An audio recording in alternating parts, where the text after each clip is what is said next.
Dicen que hay una línea muy, pero muy delgada entre la vida y la muerte. Hoy vamos a explorar justo eso, una serie de relatos, testimonios reales de gente que ha visto algo, o a alguien, del otro lado. Imaginen esto por un segundo. Un hombre acaba de ser traído de vuelta a la vida, y lo primero que dice es, aquí estoy, y vengo de otro lugar. Con esa frase que te hiela la sangre es que empezamos este viaje a lo desconocido. Y bueno, nuestra primera historia es la de Javier Vanegas, un caso que de verdad desafía todo lo que la ciencia y la lógica nos dicen. De hecho, está en los archivos médicos como algo médicamente imposible. Lo llevaron de urgencia a un hospital universitario. Al llegar, el diagnóstico fue brutal. No había esperanza. Los médicos, ya sin poder hacer nada más, le dijeron a su familia que se despidieran. Ya en el quirófano, con el corazón detenido, su cuerpo se convirtió básicamente en material de práctica para estudiantes de medicina. Y así, por más de 32 minutos, siguieron con una reanimación que ya nadie, en serio, nadie, creyera que fuera a funcionar. Y para que se entienda la magnitud de esto, la medicina moderna te dice que después de 14 minutos es inútil seguir. El cerebro ya no tiene vuelta atrás.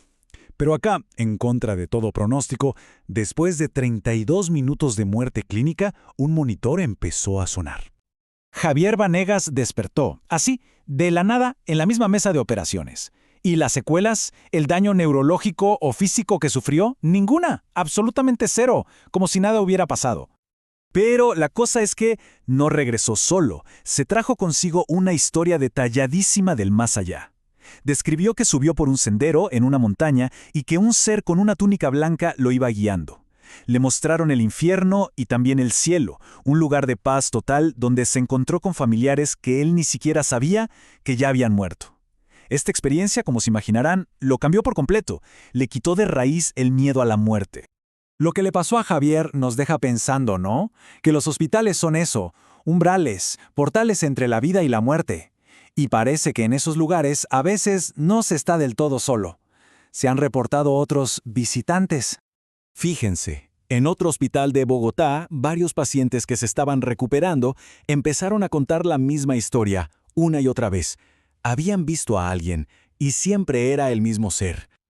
Todos lo describían igual. Un niño flaco de unos 6 o 7 años, con un saco rojo con capucha. Pero lo espeluznante eran sus ojos, totalmente negros, y sus labios de un rojo que no parecía natural. Se acercaba a las camas en silencio, y solo se quedaba mirando. Al poco tiempo, las enfermeras y los médicos notaron un patrón aterrador. Paciente que decía haber visto al niño, al día siguiente fallecía. Pero esperen, que el niño no es el único que anda por ahí. En otra clínica, tanto el personal como los pacientes hablan de una figura muy distinta. Una especie de parca moderna. Se mueve por los pasillos como si fuera un médico más del hospital, pero no lo es. Lo ven como eso, un recolector de almas, una parca de nuestros tiempos, que hace sus rondas con una calma que aterra.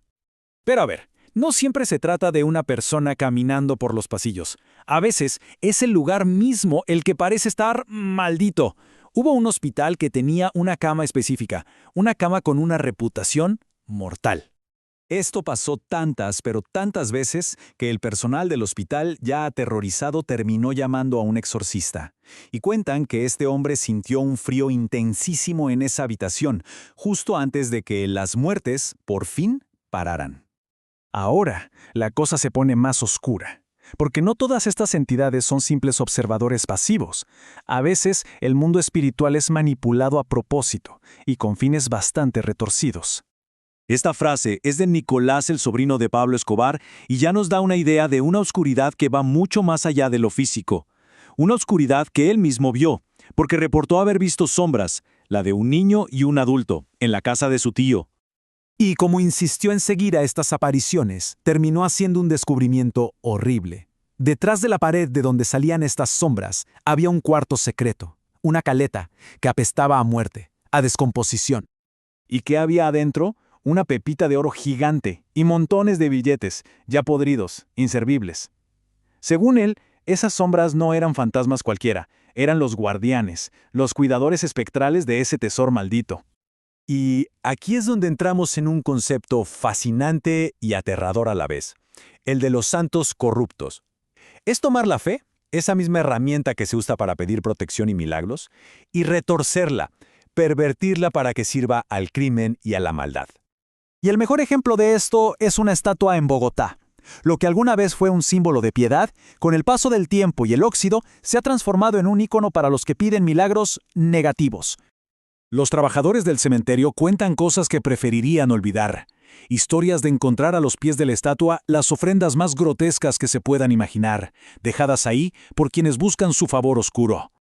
Entonces, ¿qué nos dicen todas estas historias juntas? Desde lo que parece médicamente imposible hasta lo espiritualmente corrupto, todas apuntan a que hay una realidad justo al lado de la nuestra, más allá de lo que podemos percibir. La conclusión no es que estas cosas pasan en lugares lejanos y embrujados. No, la conclusión es que el velo que separa los mundos es delgado, en todas partes, siempre. Lo que nos deja con una última pregunta, una que queda flotando en el aire y que, la verdad, inquieta bastante. ¿Tenemos la certeza de que estamos completamente solos en este preciso instante?